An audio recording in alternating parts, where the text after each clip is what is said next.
ఒక్కసారి కొమ్మూరి గోల్డ్ కి కాల్ చేయండి. తాకట్లో ఉన్న మీ బంగారాన్ని విడిపించి మార్కెట్ ప్రైస్ కి వాళ్ళు కొనుక్కుని మిగతా డబ్బులు మీకు ఇచ్చేస్తారు. చంద్రబాబు నేతృత్వంలోని కూటమి ప్రభుత్వం ఏడాది పాలనలో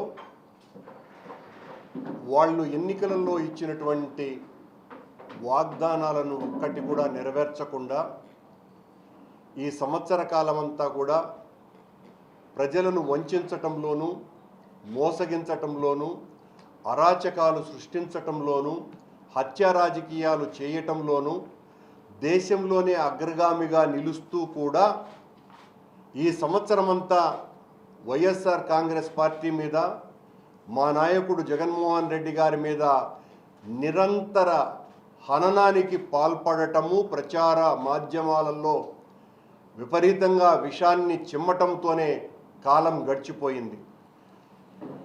ఎన్నికలప్పుడు జగన్మోహన్ రెడ్డి గారు ఆ 5 సంవత్సరాల కాలంలో ఎంతో ప్రజోపయోగమైనటువంటి కార్యక్రమాలని చేస్తూ దాదాపు 2,80,000 కోట్ల రూపాయలను డీబీటీ సిస్టమ్ ద్వారా నేరుగా ఈ రాష్ట్రంలో ఉన్నటువంటి పేద ప్రజలకు అందరికీ కూడా అన్ని వర్గాల ప్రజలను అందరినీ కూడా సంతృప్త స్థాయిలో ఉంచే విధంగా ఆయన పాలన సాగిస్తే, మేము అధికారంలోకి వస్తే జగన్ గారు చేస్తున్నటువంటి ఈ కార్యక్రమాలే కాకుండా అదనంగా ఈ 5 సంవత్సరాల కాలంలో 2.5 లక్షల కోట్ల రూపాయలు ఎక్కువగా పేద ప్రజలకు మేలు చేస్తాము.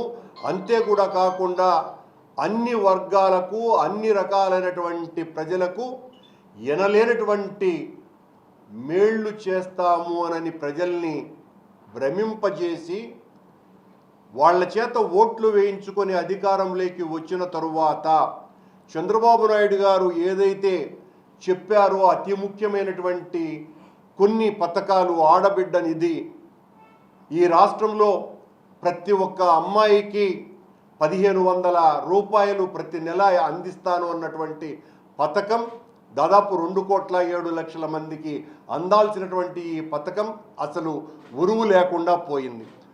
ఎస్సీ, ఎస్టీ, బీసీ, మైనారిటీ వర్గాలకు అందరికీ కూడా 50 ఏళ్ళు నిండినటువంటి ప్రతి ఒక్కరికి 4,000 రూపాయల పెన్షన్ ఇస్తాను అని చెప్పినటువంటి చంద్రబాబు నాయుడు గారు ఆ విషయాన్నే పూర్తిగా మర్చిపోయారు. ఈ రాష్ట్రంలో ఉన్నటువంటి యువకులకు అందరికీ కూడా, నిరుద్యోగ యువకులకి 3,000 రూపాయల వేతనం ఇస్తాను అని చెప్పినటువంటి వ్యక్తి అసలు దాన్ని పూర్తిగా మర్చిపోయారు. ఈ రోజున బడికి వెళ్ళేటువంటి ప్రతి బిడ్డకు 15,000 రూపాయలు ఇస్తాను అని చెప్పినటువంటి వ్యక్తి దాదాపు 87 లక్షల మంది విద్యార్థులుంటే అందులో దాదాపు 30 లక్షల మందికి ఆ పథకాన్ని అమలుపరచకుండా తను చెప్పినటువంటి 15,000 రూపాయలు కాకుండా 13,000 రూపాయలే వాళ్లకు, ఆ తల్లిదండ్రులకు, ఆ తల్లి పేరు మీద రావటం అన్నదాన్ని. అంటే ఎక్కడా కూడా పూర్తిగా మోసగిస్తూ ప్రతి పథకంలోనూ కూడా అబద్ధాలే చెబుతూ రైతులకు 20,000 రూపాయలు ఇస్తాను అని చెప్పినటువంటి వ్యక్తి ఇంతవరకు ఆ రైతు భరోసా ఎవ్వరికీ కూడా అందనే లేదు. ఇలా 1 కాదు 2 కాదు, తన సంవత్సర కాలమంతా కూడా పూర్తిగా అబద్ధాలతో నడుస్తూనే మొన్న 12వ తారీఖున ఆయన పత్రికా సమావేశంలో చెప్పినటువంటి విషయం, ఈ రోజున పిల్లలకందరికీ కూడా డబ్బులు వేస్తున్నానని చెబుతూ దీని మీద ఎవరైనా మాట్లాడితే వాళ్ళ నాలుక మందం అని ప్రశ్నించే వాళ్ళ గొంతుకులన్నింటినీ కూడా మూసివేయటానికి ఆయన మాట్లాడినటువంటి తీరు. అంటే తన పాలనని ఎవరు ప్రశ్నించకూడదు, తాను ఏమి చెబితే అది పచ్చి నిజం, ఈ సూపర్ 6 పథకాలన్నింటినీ కూడా అమలు పరిచేశాను అని కూడా ఆ రోజున ఆయన ప్రకటించడం జరిగింది. ఈ సంవత్సర కాలమంతా కూడా ఘోరాలు, నేరాలు, మోసాలు, చంద్రబాబు నాయుడు గారు ఏదైతే నేను చేశానని చెబుతారో ఏ ఒక్కటి కూడా అమలు పరచలేదు అన్నటువంటిది పచ్చి వాస్తవం. అదే ఆ అబద్ధాన్నే నిజంగా, ఓ అభూత కల్పనని పచ్చి వాస్తవంగా చంద్రబాబు నాయుడు గారు ఈ సంవత్సర కాలమంతా కూడా ఒకవైపున అబద్ధాలు చెబుతూ మరోవైపున వైఎస్ఆర్ కాంగ్రెస్ పార్టీ కార్యకర్తల మీద, నాయకుల మీద, సానుభూతి పరుల మీద, పాత్రికేయుల మీద, మధ్యవర్తులుగా వ్యవహరించేటువంటి వాళ్ళ మీద, అందరి మీద కేసులు బనాయించటము, తప్పుడు కేసులు బనాయించటము, జైళ్ళలోకి నెట్టటము, ప్రశ్నించే వాళ్ళను, ప్రతిఘటించేటువంటి వాళ్లను హత్యలు చేయటము, ఈ కార్యక్రమాలు నిర్విరామంగా నిరాఘాటంగా చేస్తూ మా పాలన అత్యద్భుతము, ప్రపంచంలోనే ఆదర్శప్రాయము, దేశంలో అత్యున్నతమైనటువంటి స్థానంలో ఈ రాష్ట్రాన్ని ముందుకు తీసుకువెళుతున్నాము. 1999 సంవత్సరంలో 2020 అనేటువంటి ఒక పథకాన్ని ప్రకటించినటువంటి చంద్రబాబు నాయుడు గారు ఈ రోజున మళ్ళీ 2047లో ఆంధ్ర రాష్ట్రాన్ని అత్యంత వేగవంతమై ఈ రాష్ట్రమంతా కూడా స్వర్ణాంధ్రప్రదేశ్గా మార్చివేస్తానని చెబుతున్నటువంటి చంద్రబాబు యొక్క నిజ నైజాన్ని, ఈ సంవత్సర కాలంలో ఆయన చేసినటువంటి అప్పులని జగన్మోహన్ రెడ్డి గారి కంటే ఎన్నో రెట్లు అప్పులు చేసి జగన్మోహన్ రెడ్డి గారి మీద నీలాప నిందలు వేయటాన్ని, ఈ పాలన ఎంత అధ్వాన్నంగా నికృష్టంగా ఉన్నదో తెలియచెప్పుతూ వైఎస్ఆర్ కాంగ్రెస్ పార్టీ వేసినటువంటి ఈ పుస్తకాన్ని ఈ రోజున అన్ని జిల్లా కేంద్రాలలోనూ విడుదల చేయటం జరిగింది. ఈ చంద్రబాబు పాలనంతా కూడా ఈ రకంగా అబద్ధాలతో కొనసాగుతుంది. దీని మీద ప్రజలు తీవ్రమైనటువంటి ఆగ్రహంతో ఉన్నారని, వైఎస్ఆర్సీపీ శ్రేణులన్నీ కూడా తొలి రోజులలో చంద్రబాబు నాయుడు ఏమైనా మంచి చేస్తాడేమో అన్నటువంటి ఆశతో ప్రజల్లో ఉన్నారు కనుక వేచి ఉందాము అన్నటువంటి పరిస్థితి నుంచి చంద్రబాబు మీద నిరంతర పోరాటం చేయవలసినటువంటి అవసరాన్ని గుర్తించి భవిష్యత్తులో ప్రజల పక్షాన వైఎస్ఆర్ కాంగ్రెస్ పార్టీ, మా నాయకుడు జగన్మోహన్ రెడ్డి గారి నేతృత్వంలో తిరుగుబాటు చేస్తుంది, పోరాటాలు చేస్తుంది, ఉద్యమాలు నిర్మిస్తుంది. ఎక్కడ ఎవరికి ఏ రకమైనటువంటి అన్యాయం జరిగినా మా మొత్తం నాయకులందరూ కూడా ప్రజల కోసమని నిలబడతారని ఈ సందర్భంగా తెలియజేస్తూ చంద్రబాబు గారి ప్రభుత్వానికి హెచ్చరిక చేస్తున్నది వైఎస్ఆర్ కాంగ్రెస్ పార్టీ అని తెలియజేస్తుంది.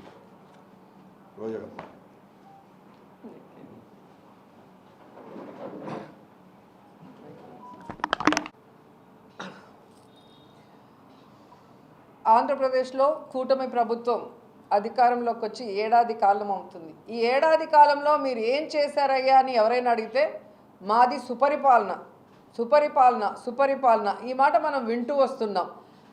ఇది సుపరిపాలన కాదు, శుద్ధ దండగ పాలన. ఇది సుపరిపాలన కాదు, సూపర్ 6కి ఎగనామం పెట్టిన పాలన.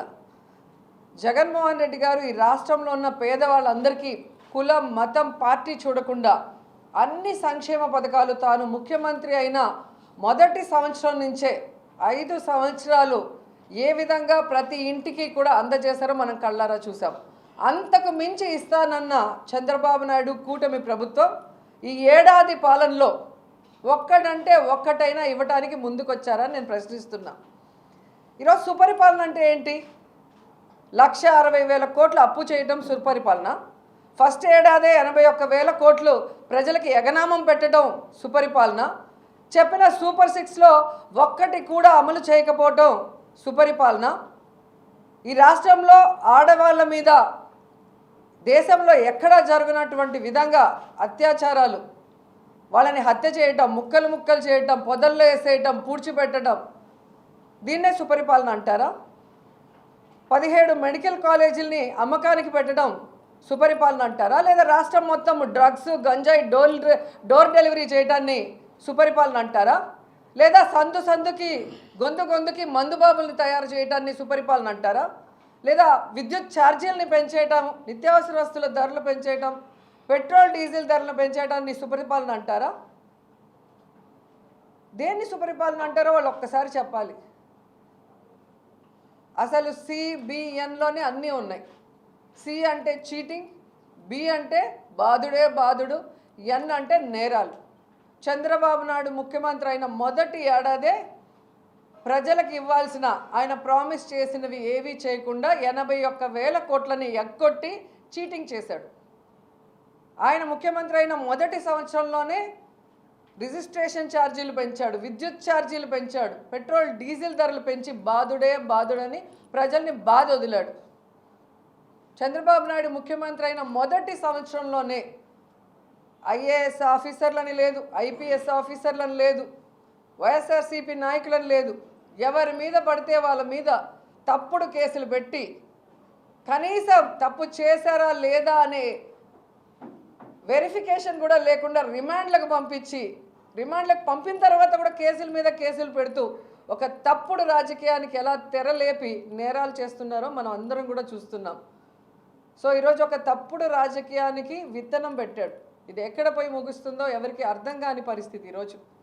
ఎందుకంటే ప్రభుత్వంలో రావటం కోసం గత ప్రభుత్వం కన్నా బెటర్గా నేను సంక్షేమం చేస్తాను, అభివృద్ధి చేస్తాను అని చెప్పి ఈరోజు అవన్నీ గాలికి వదిలేసి ఈ విధంగా అధికార పార్టీనేమో లేకుండా చేయాలన్న ప్రయత్నం, ప్రజల్ని భయభ్రాంతులకి గురి చేస్తూ రెడ్ బుక్ రాజ్యాంగం అంటూ తామిచ్చిన ఎల్లో బుక్ మేనిఫెస్టోని పక్కన పెట్టడం అనేది కరెక్ట్ కాదు.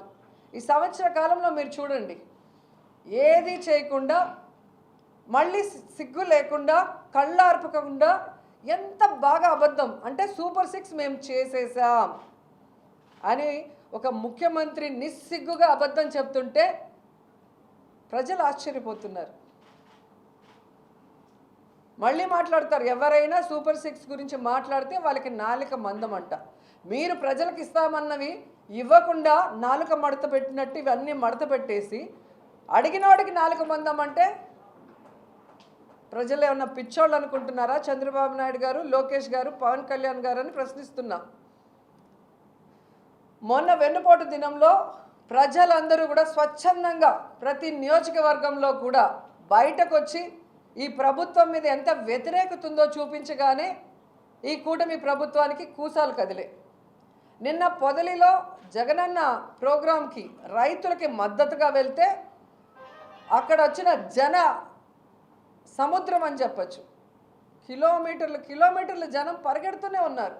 ఇది డబ్బు ఇస్తే వచ్చేది కాదు, గుండెల్లో ప్రేమ అభిమానం ఉంటే వచ్చేది. ఆ జనాన్ని చూసి ఏం చేయాలో అర్థం కాక పిచ్చెక్కి అప్పటికప్పుడు అమ్మఒడిని అనౌన్స్ చేస్తారు. సంవత్సర కాలంలో అనౌన్స్ చేయండి. ఇదే లోకేష్ని నేను సూటిగా ప్రశ్నిస్తున్నాను. ఆ రోజు జగనన్న అమ్మఒడి ఇచ్చేటప్పుడు అమ్మకు వడి నాన్నకు బుడ్డి అని ఎగతాళి చేసావే, మరి ఈరోజు ఎలా వాటిని ఇవ్వగలుగుతున్నావు? అమ్మఒడి సృష్టికర్త జగన్మోహన్ రెడ్డి గారు. ఎన్ని సంవత్సరాలైనా చరిత్రలో జగనన్న నిలిచిపోతాడు అమ్మఒడికి. పేదవాడికి మంచి చదువును అందించే విధంగా వాళ్ళకి స్కూల్స్ రెనోవేట్ చేసి వాళ్ళకి బుక్స్, యూనిఫాము, పౌష్టికమైన ఆహారాన్ని ఇచ్చి వాళ్ళకు ఒక నాణ్యమైన చదువుని ఇస్తే జీవితంలో స్థిరపడతారనుకుంటే దాన్ని ఎంత ఎగతాళి చేశారు. ఈరోజు మీరు దాన్ని అమలు చేస్తున్నారంటే ఆ అమ్మఒడి పవర్ ఏంటో ఒకసారి తెలుసుకోండి. జగనన్న పిల్లలకి పరిశుభ్రంగా ఉండాలని మెయింటెనెన్స్కి ఒక సచివాలయ సెక్రటరీ ద్వారా ఒక 1000 రూపాయలు తీసుకుంటే ఎంత నానాయాగి చేసావు? జగన్ సైకో అన్నావు. మరి ఈరోజు నువ్వు ఒక్క బాత్రూమ్ కూడా కట్టలేదు ఏ స్కూల్లో కూడా. మరి దేనికి 2000 కట్ చేసావు? అప్పుడు నిన్నేమనాలి? సైతాన్ అనాలా, సైకో అనాలా, లేకపోతే ఏమనాలో నువ్వే కాస్త చెప్పు అని అడుగుతున్నాను. కనీసం 10వ తరగతి పేపర్స్ని దిద్దడం కూడా మీకు చేత కాకుండా పిల్లల భవిష్యత్తుని సర్వనాశనం చేసిన నీకు జగనన్న గురించి మాట్లాడే అర్హత ఉందా అని అడుగుతున్నాను లోకేష్ని. నిన్ను చూసి లోకేషా జోకేషా అని ఈరోజు అందరూ నవ్వుకుంటున్నారు. ఏం జరిగినా నిమ్మకు నీరెత్తినట్టు పవన్ కళ్యాణ్ గారు. ఎవడు ఏడసస్తే నాకేంటి, ఎవడు ఎక్కడ కొట్టుకుపోతే నాకేంటి, నేను ఎమ్మెల్యే అయిపోయా, డిప్యూటీ సీఎం అయిపోయా, నాకు పవర్ ఉంటే చాలు, నాకు హెలికాప్టర్ ఉంటే చాలు, నాకు ప్యాకేజ్ ఉంటే చాలు అన్నట్టు ఉన్నాడు. కానీ ఈరోజు పిల్లల జీవితాలు నాశనం చేస్తుంటే పేపర్ కరెక్షన్లో అన్ని తప్పులు దొర్లి పట్టించుకోడు. రాష్ట్రంలో ఇంతమంది ఆడపిల్లల్ని చంపేసి ముక్కలు ముక్కలు చేసేసి విసిరేస్తుంటే కూడా మాట్లాడు. రైతులకి ఎవ్వరికి కూడా గిట్టుబాటు ధర లేక ఈరోజు ఆత్మహత్యలు చేసుకునే పరిస్థితికి వస్తుంటే కూడా నోరెత్తి మాట్లాడు. ఇలాంటి వాళ్ళకి ఎందుకు ఓట్లు వేసామని ఈరోజు ఎవరన్నా వేసిన వాళ్ళు ఉంటే వాళ్ళు కూడా తలలు కొట్టుకుంటున్నారు. ఒక్కటే హెచ్చరిస్తున్నాం కూటమి ప్రభుత్వాన్ని, మా దగ్గర అధికారం ఉంది, మా దగ్గర పోలీస్ యంత్రాంగం ఉంది, మేము ఏమైనా చేయగలము అనుకుంటే మీ హనీమూన్ పీరియడ్ అయిపోయింది, సంవత్సర కాలం. మీరు ఏ విధంగా అయితే దొంగ కేసులు పెట్టి కొమ్మినేని గారు లాంటి వాళ్ళని పెట్టినప్పుడు సుప్రీంకోర్టు ఎలా చెంపదెబ్బ కొట్టిందో మీరు చూశారు. సో మీ బ్యాడ్ టైం స్టార్ట్ అయింది. ఇక మీదట మీరు దొంగ కేసులు పెట్టాలి, లేదా ప్రజలకు ఇచ్చిన హామీల్ని ఎగరగొట్టడానికి పోలీసుని ఉపయోగించి బెదిరించాలి అంటే ఎవరు బెదిరే పరిస్థితి లేదు. కౌంట్ డౌన్ స్టార్ట్ అయింది. ఇప్పటికైనా మీరు మీ పందా మార్చుకోండి. రెడ్ బుక్ రాజ్యాంగాన్ని పక్కన పెట్టండి. మీరు ఇచ్చిన ఎల్లో బుక్ మేనిఫెస్టోని అమలు చేయడానికి ప్రయత్నించండి. లేకపోతే వైఎస్ఆర్సీపీ ప్రజల పక్షాన నిలబడి ఎంత దూరమైన పోరాటానికి సిద్ధంగా ఉందని హెచ్చరిస్తున్నాం. మేడం, జిల్లాలో మామిడి రైతులు పట్టించుకున్నటువంటి పరిస్థితి చిత్తూరు జిల్లాలో ఆవేదన చెందుతూ ఉన్నారు. నిజాం నాయుడు చిత్తూరు జిల్లాలో పుట్టినందుకు చిత్తూరు జిల్లా వాసులందరూ సిగ్గుపడి తలదించుకుంటున్నారు. జగన్మోహన్ రెడ్డి గారు రైతుల్ని రాజులాగా చూసుకున్నారు, తన తండ్రి వైఎస్ఆర్ గారు లాగే. రైతు బాగుంటే రాష్ట్రం బాగుంటుంది, దేశం బాగుంటుందని నమ్మారు. కాబట్టే రైతు అడిగింది అడగంది రెండూ చేశారు తండ్రి కొడుకులు. కానీ ఈరోజు రైతుల పరిస్థితి మళ్ళీ ఆత్మహత్యల వైపుకు వెళ్ళటం అనేది మనం గమనిస్తున్నాం. జగనన్న ఉన్నప్పుడు 40-50 రూపాయలు పోయిన కిలో ఇప్పుడు 4 రూపాయలు 5 రూపాయలు కూడా పోలేదంట. నిన్నెవరో చెప్పి బాధపడుతున్నారు.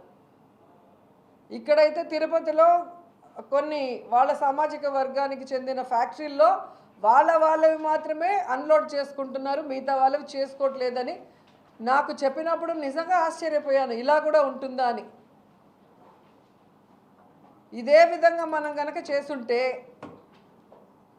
ఈ రాష్ట్రంలో ఓన్లీ వైఎస్ఆర్సీపీ వాళ్ళకి మాత్రమే సంక్షేమ పథకాలు, ఓన్లీ వైఎస్ఆర్సీపీ వాళ్ళకే ఏదైనా చేసుండి వీళ్ళలాగా తప్పుడు కేసులు పెడితే వీళ్ళు ఈ రాష్ట్రంలో బతికుండే వాళ్ళని నేను ప్రశ్నిస్తున్నా. రైతుల్లో కూడా క్యాస్ట్ చూసి, కులం చూసి, పార్టీ చూసి వాళ్ళను కూడా మోసం చేయడం అనేది దిగజారుడు రాజకీయం తప్ప మరొకటి కాదు. మేడం, కుటుంబ ప్రభుత్వంలో ఆలయాలని నేలమట్టం చేస్తున్నారు అంటే వాళ్ళు సనాతన ధర్మం ఉన్నారు, సనాతన ధర్మం పాటిస్తున్నారు. సనాతన యోధుడు ఎక్కడున్నాడో అర్థం కావట్లేదు.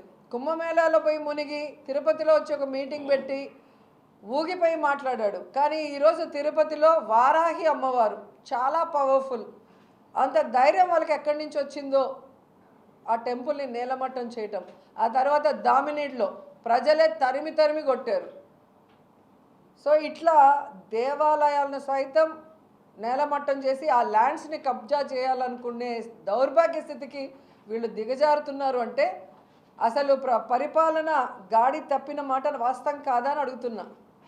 ఇక్కడ ఎవరికైనా చంద్రబాబు నాయుడు చూస్తే భయం ఉందా? పోలీసులు చూస్తే భయం ఉందా? ఏమీ లేదు. విచ్చలవిడిగా దోచుకోవటం, అవినీతి చేయడం, అక్రమ కేసులు పెట్టడం, అరాచకాలు సృష్టించడం, ఇది తప్ప ఈ రాష్ట్రంలో ఏమీ లేకుండా చేస్తున్నారు, సర్వనాశనం చేస్తున్నారు. అందుకే వైఎస్ఆర్ కాంగ్రెస్ పార్టీ ఈ రాష్ట్రాన్ని కాపాడటానికి, సేవ్ ఏపీ, అలాగే ఆంధ్ర రాష్ట్ర ప్రజల్ని కాపాడుకోవటానికే ఈరోజు కంకణం కట్టుకొని రాష్ట్ర వ్యాప్తంగా మొన్న వెన్నుపోటు దినోత్సవాన్ని నిర్వహించాం. ఈ ప్రభుత్వం చేసిన ప్రజా వ్యతిరేక విధానాల్ని బయటకు తీసుకొచ్చాం. ప్రజలు స్వచ్ఛందంగా ఎలా బయటకు వచ్చారో మీరు చూశారు. రాబోయే కాలంలో ఈ కూటమి ప్రభుత్వం కూసాలు కదిలే విధంగా వాళ్ళ అవినీతిని ఎండగడుతూ ప్రజలకు ఇచ్చిన హామీలు నెరవేర్చే విధంగా వాళ్ళందరినీ కూడా మెడలు వంచుతాం.